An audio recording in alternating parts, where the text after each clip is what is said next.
What's going on, Jeff? Hey, Check man. this out. This is a first, and I'm very excited about this. Cool. Finally, we have someone on the show that I knew first. This is my get. Yep. And I couldn't ask for a better guest under that category. Ladies and gentlemen, Mr. Danny McGreger. Well, thank you for saying that. That was kind of you. Absolutely. You own Sweet Lorraine's Guitar Shop. That's true. In Hernando. Yep. I have it here. We'll talk more about it too, but 2521 Caffey Street, Hernando, right in the town square is your music store. Absolutely. Aspiring musicians, come see me. So yes. you had to drive a long way to come to this interview. Right down the street. That's convenient. And then now let's get into a little backstory here. You know, Sure. I want to give some people context on how I know you. Okay. And how cool this is to have this moment with you. It's really cool. Well, thank you. So I started this podcast called The Real Hernando, and I've mentioned that here and there in this podcast. Yep. It's something that I developed late 21 and launched in February of 2022. And you were my second interview on a very young podcast, you know. So I'd launched with my buddy Robert as like an introduction episode. Then the first interview was Area 51 Ice Cream. Good ice cream. Then you were nice enough to record on a podcast that didn't exist yet. I couldn't even show you what it looked like. Oh, because you couldn't tell. You came in like a professional.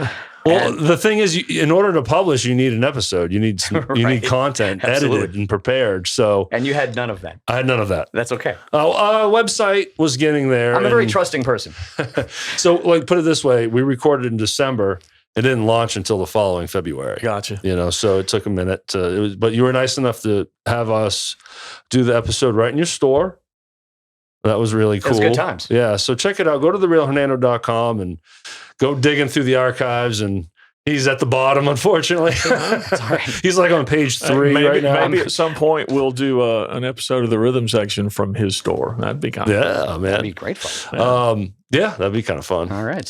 So since then, over time, I've popped in and purchased some stuff, and we're always friendly, and you're always friendly to me, and kind of struck up that first name relationship. And then I got this place. In fact, I remember talking about this place with you when I had just leased it, like it was empty, and I was buying strings or something. You came in floating on air. You were very excited. Yeah.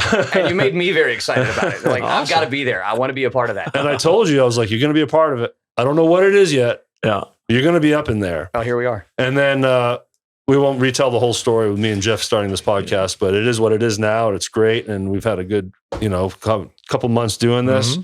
And of course you were on the list immediately. Like I were like, in my world of people that I know, you came up. I was like, I got to have Danny on. This would be too cool. Well, that's kind. I appreciate that. Yeah. So here we are, full circle. You are in the place I was talking about, and we're going to learn a little more about you. And The Real Hernando, hey, check this out. If you want to learn more about his life and history, go to The Real Hernando. Check that out. Yep. We got a little talkative on that episode, didn't we? Well, no, it's about the story. Right. And it's what really we're doing with all our guests is it's the story, and then who they play with or write, or Danny Day's a photographer, But where are you from is usually where it starts. And we're going to tie it in. We're going to do that here too a little bit, but trying to push people to the other podcast. For the life story, we already have that. Right. This is part 2, just a different podcast, so we can talk more music. Yeah, this will be more focused on the music. Yeah, and with that said, as you heard in the intro, we will be playing a song soon. All right, man. Well, thanks for your time today. I appreciate it. We're going to have to... Derek talks too much. It's never that short. Shut up, eh? Yeah. There we go. Danny McGreger. Yes. So there we go. Thank you so much for being here. Absolutely. Looking forward to it. So how long have you been on the square? Let's see. The store's been on the square for 5+ years. The store's been in business for over 8 years. Okay. Yep. That's awesome. Yeah, that's right. It was around the corner, right? It was a tiny little 2-story house around the corner, hidden away for a few years. Got the opportunity to move into a more visible location and took that chance. And Jeff, you should see how busy this guy is in the store, because you're the only one that works there, and you give lessons all day. I do. So he's up from a lesson to help someone. That's cool. Takes care of them, goes back to the lesson. It's just like that all day. It's a busy life, but I love it. I mean, Yeah.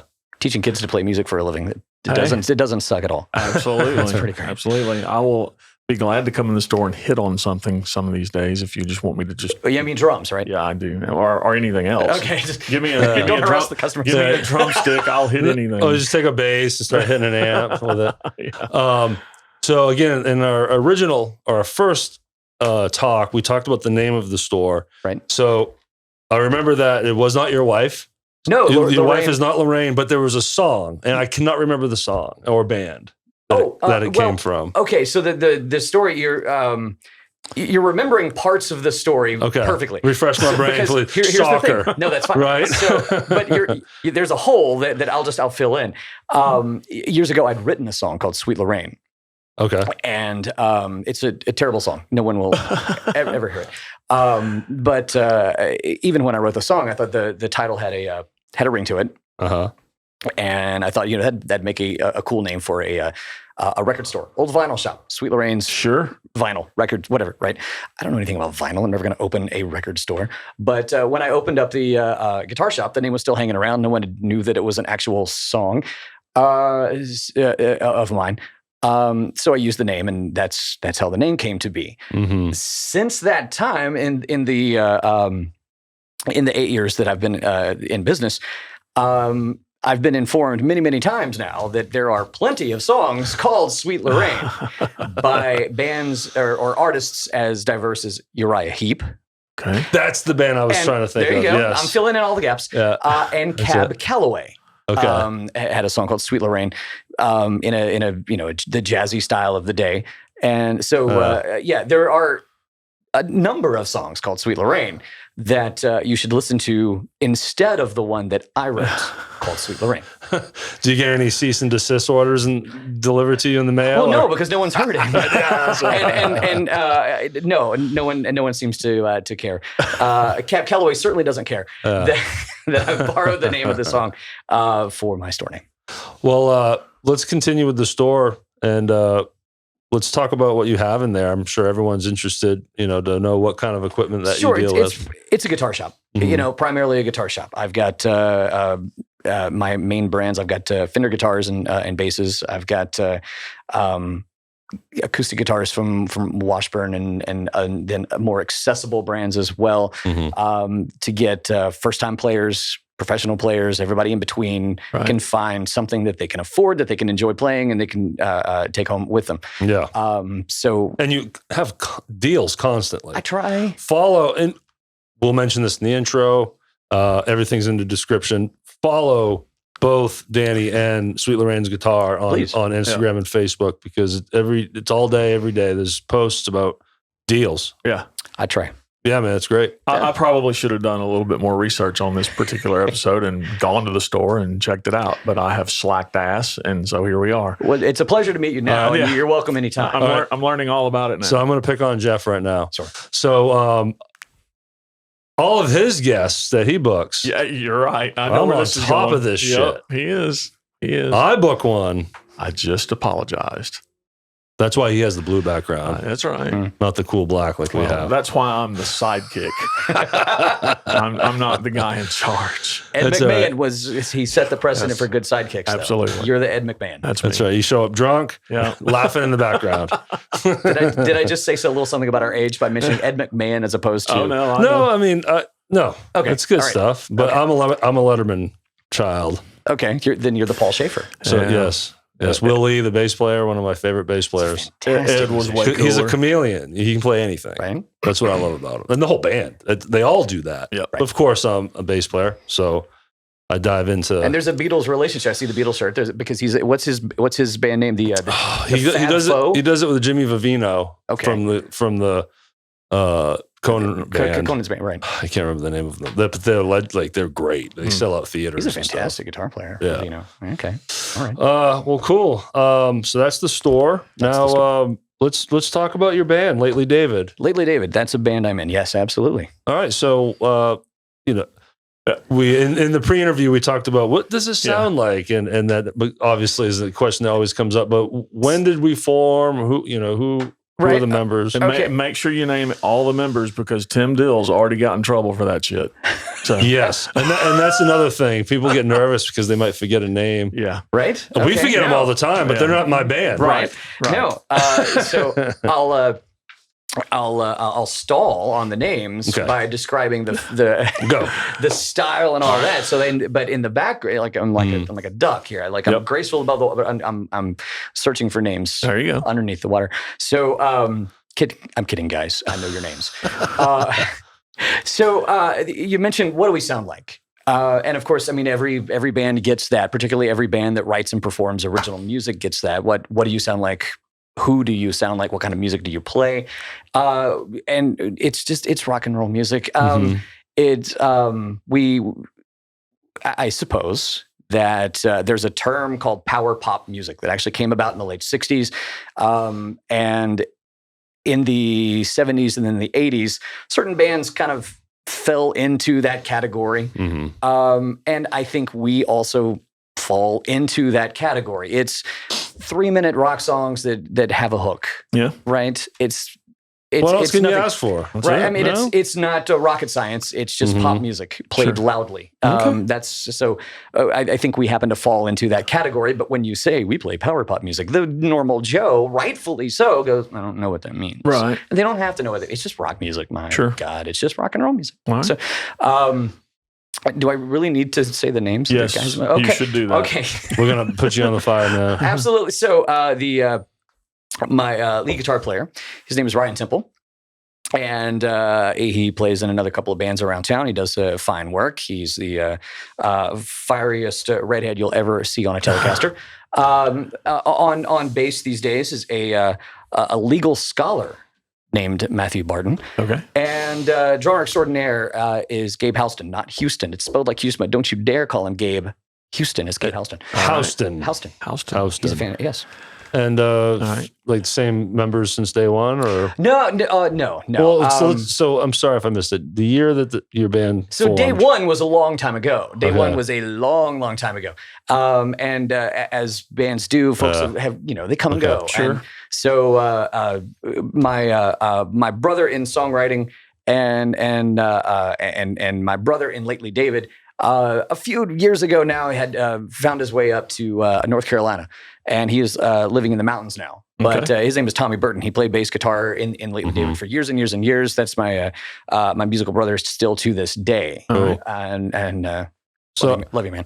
So how many albums do you have? We've got I guess one proper album out, 2 proper albums out. That's harder than the names of the guys in the band. Sure. We got 2 proper albums out, and Spotify, and things everywhere. are on Spotify. Yeah. And the YouTube and the social media places. Now, the tentacles. One thing that you didn't mention that I want to make sure you give yourself credit: are you the lead singer, acoustic guitar player? What do you do in the band? So I am. I guess I'd call myself nowadays the primary songwriter, the lead singer, and I play guitar in the band. Okay. All right. I remember seeing some footage of you playing at Cooper Young Fest.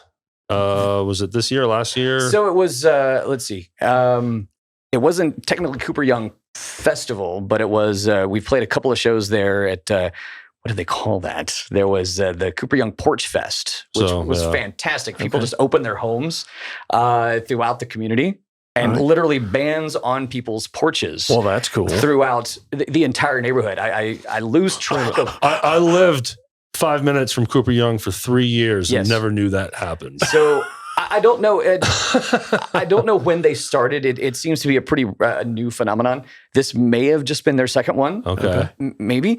But fantastic day. What a vibe. It was amazing. I mean, it's a culturally diverse, interesting community anyway. Yeah. Right. And literally folks open their homes and their front porches to bands, and throughout the entire community, there may have been on that Saturday more than 100, maybe close to 200 bands playing throughout this one community. And so that may have been what you've seen. It was out of this world. Is fun. there a candy giving aspect to this? I don't know. Our host cooked a hell of a barbecue. Oh, there you go. But we need to have this on our calendar. So I don't know. I don't know about candy, but please let me know when this happens again. But, absolutely. Yeah, it was in the spring. Okay. But great time.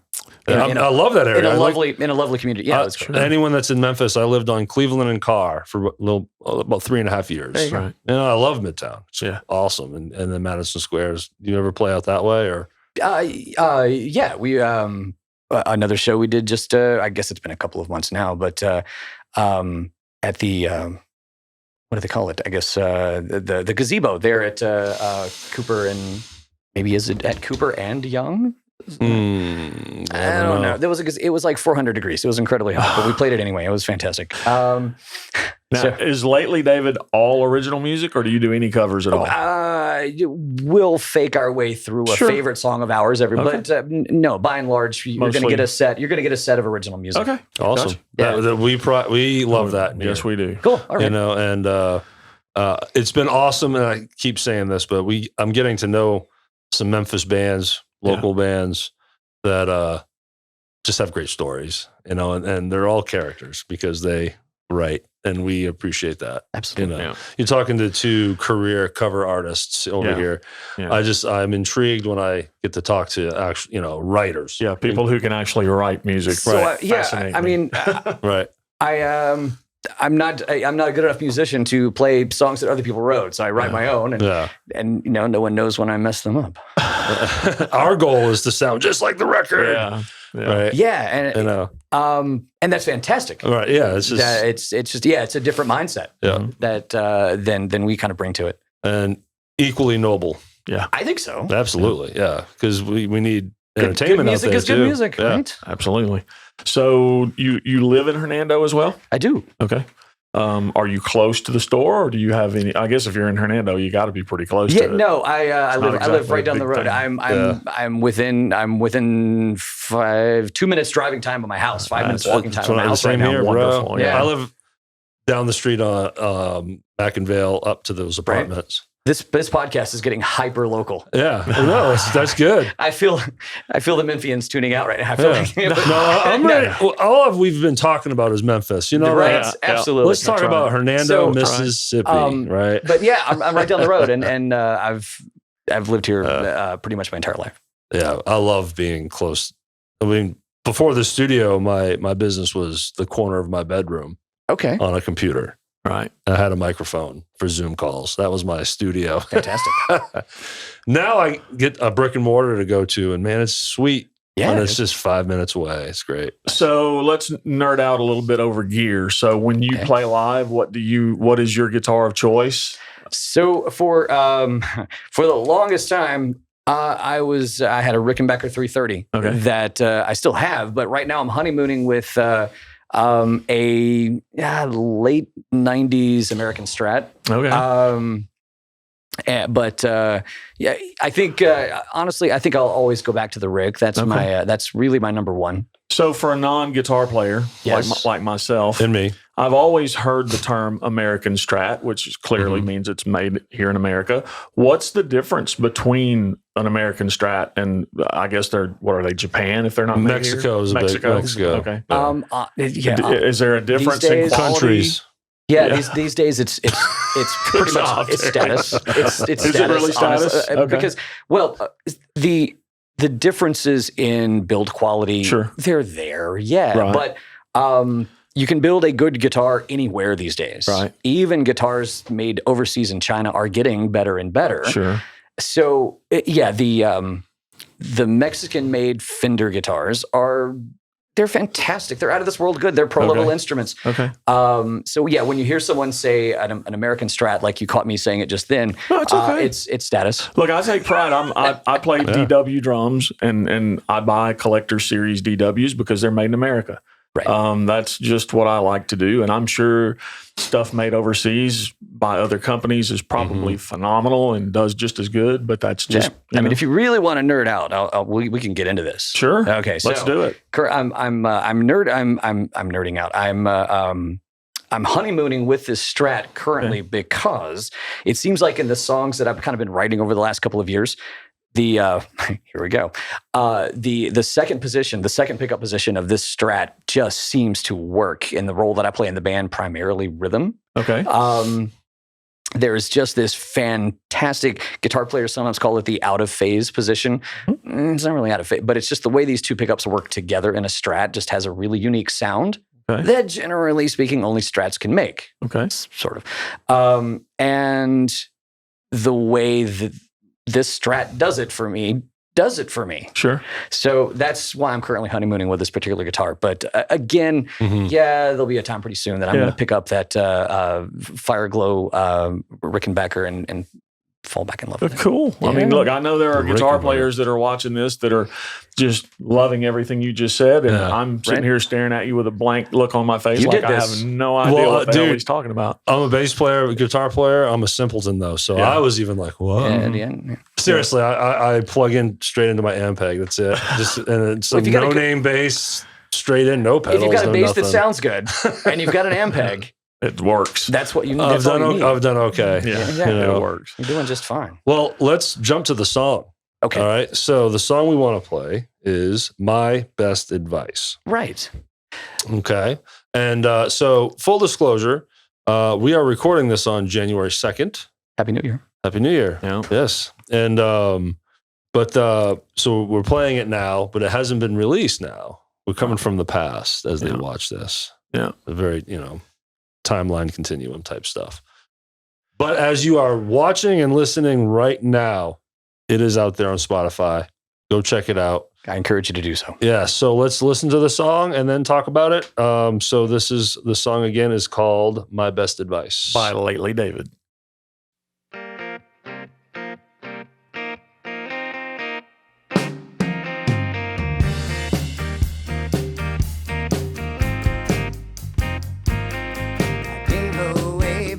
Best advice. I have nothing left to give. Those who cannot can only teach.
All right. I hope you enjoyed that. That was My Best Advice by Lately David, and written and sung by Mr. Danny McGreger right here. So thanks for letting us play that. That song is my fault. That's correct. So let's dig into the song a little bit. Sure. So what's the I don't want to say if there's a deep meaning behind it, but what's the genesis of this song? The genesis of this was sort of two stories happening together, right? And what it was the dealing with discovering that my wife and I are going to have another kid, and the beauty and the excitement and the utter fear that comes along with that. I was going to say, I would have named the song "What the Hell Did I Just Get Myself Into?" Right? Well, it was our second kid, so I knew what the hell I was getting into. So it was that combination of offering myself advice on coming to terms with all of those feelings of things that you sort of said, and also. Not one of the band members that I just had the opportunity to mention, but a previous band member had a fantastic opportunity to go and do some broadcast work out of town. And so he had to leave the band and move, but it was a fantastic opportunity. So it was I'm gaining a son, but I'm losing a brother, right? A musical brother. And it was those two stories kind of colliding at the same time.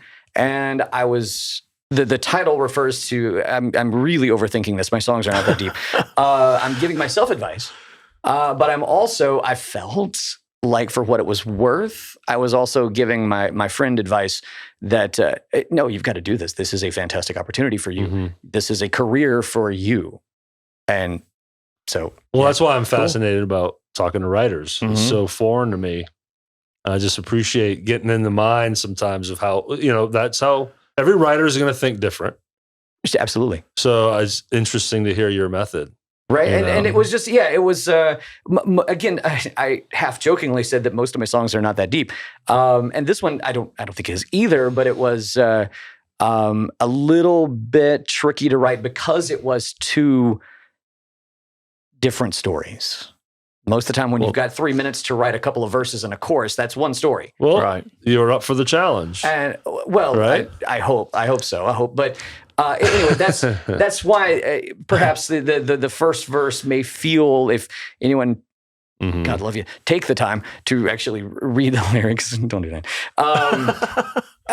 You'll see that it seems a little disjointed. It's two stories that have, for me at the time, a common theme. So, if there was a video for this song, would one portion be in color and the other in black and white? Are we talking like... I love that. Yes, let's do that. All right. Let's do that. That's right. Good idea. And Chris Pratt will play me. So where did you record this? At my home studio. Okay, cool. Yeah. Cool. Nice. Right down the road. Right down the road. Sure. I'm not going to ask about the gear in there because, I wouldn't know what you were talking about. You need to talk to Jimmy Fulp for that. Jimmy. For sure. Okay. Hey. Well, it was a Dixon drum kit. Oh, okay. And I don't remember the model name. Right. But I think it was in Dixon. Or do you still have he may have still had the pearls. Well, look, what's so great when you build a core audience, you can almost you can communicate to absolutely. them. So I want to communicate to Jimmy Fulp. Do you know Jimmy Fulp? Only by reputation. Okay, so I want to connect you guys. You guys are very much studio people. Okay. Yeah. You guys need to be connected. So Jimmy Fulp. It's good to meet you, Jimmy. You're going to meet Danny McGreger at some point. So, and he lives here too. He's in Hernando. Oh, okay. He's out past Fog Road and that side of the world. I learned that from Steve Owens. So Steve Owens to the rescue again. Now I can stalk Jimmy too. The stalking list is growing. That's right. Every week. You're going to run out of time. That's awesome. As this is released and your song is released, is there a method for you to how to promote it? What do you do to promote a new song? Let's go to that. Social media is key these days, right? Yeah. Because it's inexpensive to free, and it's it can be pretty effective if you annoy people to death and do it right. Yeah. But we're working on that ourselves. But doing it right, I mean, those rules change because of the algorithm and whatever. But so what does doing it right mean? And typically for me, doing it right, just because I don't study, they've changed this algorithm and now I have to do this. It just means I got to bug the crap out of everybody and post this thing multiple times a day, knowing that, some people are going to see it way too much. But if, some people see it a couple of times, maybe they'll listen to it once. And if they happen to like it, thanks. Yeah, you do have to push out more than one per day. Oh, yeah. But I don't for this podcast and my other podcast, The Real Hernando, but I should. Because I always forget. People aren't going to catch you at that post at 3 in the afternoon. Right. So, I can tell you this, that the song you just listened to will also be its own clip. Anyone watching this. So what you just saw with the slideshow and everything, I always cut that out of the show too and use it and repurpose it for a post. So that's exciting. I appreciate it. So you're going to be on Facebook with that song, and we'll tag you and do all the things we can. Yeah. That's fantastic. I appreciate it very much. Oh, we love doing this, man. Yeah, this is fun. It's exciting to have you in here. Yeah. And I've gotten pretty good at bugging the hell out of people during the day on social media. And there's more songs in the queue, kind of lined up and ready and being prepared for release. Yeah. So you let us know, man. All right. You're right down the street. You're going to be look. I always say cast of characters. I'm trying to put that out there, and how I want this show to, grow and operate over time is reinvite people. Mm-hmm. It's not a one and done deal. Right. Good. I want a cast of characters. There's going to be people that are just going to come back in, maybe pair you up with someone that you've never met, do like a panel type of thing. I like it. With you being across the street, down the street, no excuse. Oh, no excuse. Right. I'm here. I'm just going to bug you. I'm just going to, I'll do pop-ins. So you're going to be probably the most invited guest ever. There we go. I'll be happy to be here anytime you need me. Awesome. Well, is there anything we're missing that you would like to talk about when it comes to either your store or your band? Wow. I think we covered a lot of ground. You might want to mention your wife and what her name is. I'm going to keep you out of the doghouse here. Well, my lovely wife, Stephanie. Okay. There you go. Stephanie, you're welcome. Alex, do not bleep that out. And definitely don't edit it out. No, he would never do that. Well, was that in reference to the store name Lorraine not being... Oh. Nope, that was just keeping you in the good graces of your wife. Okay. All right. Come on a podcast. I need all the help I can get. Come on a podcast and don't tell people about your lovely wife who's awesome, and you can get in a lot of trouble. Well, Jeff forgot and got neutered. No, I just did. Not true. Well, we're not saying goodbye to you yet, Danny. We're going to get back to you, but me and Jeff now are just going to address the audience a little bit with some information, right? I suppose so. So let's remind everybody where they can find us. Yeah, guys, as you all know, I've said it over and over, but Facebook and YouTube, and look, YouTube is a really good one for us. If you can go out to the YouTube channel to actually watch the episodes, that helps us. Full disclosure, we are monetized there, and every little bit helps. I mean, if 500,000 of you go watch it, I think we get $3. So that'll help us out. No, I mean 5,000 views. Yeah. Would be pretty good. It would be great. That would yield some nice cash that can keep this podcast going. Yeah, and also Apple, Spotify, Stitcher, and I should mention the schedule. Audio. The people that just listen and you digest this podcast through Apple Podcasts, Spotify, Google, Stitcher. I release it very early Monday morning, so when you wake up, it's there for you. Yep. I've noticed that's kind of the way for the audio only people, but then the people that want to watch are typically watching at home at night. So the video aspect of this podcast releases on both YouTube and Facebook Mondays at 6 p.m. Central. Yep. And the full episode on Facebook, that's something I'm just now experimenting with, and it seems to be working pretty good. Yeah. So I'm kind of digging that. But if you're a watcher and you're on Facebook, don't feel bad about moving over to YouTube. That would be the best way to support us like better than Patreon because it costs them nothing. It costs you nothing. Right. To just watch us on YouTube. Right. So, and then of course our Patreon is a good way to. We talk about that in depth. Find the link for that. So, and ShelbyRoweProductions.com if you're interested in having a free consultation with me. You'll get me directly. We'll figure out how to get a nice little podcast for you if you're interested. And that's it, man. So, Danny McGreger, thank you again. Absolutely. It's been a pleasure. It's been fun. Thanks, buddy. And we will see you in here again. Trust me. I like the sound of that. Say that again. You cut off our I guest, didn't mean Jeff. to, but you know, I don't want to forget you. Okay. That's Derek. That's Derek. No, it's not. That's Jeff. Thanks, guys. Take care.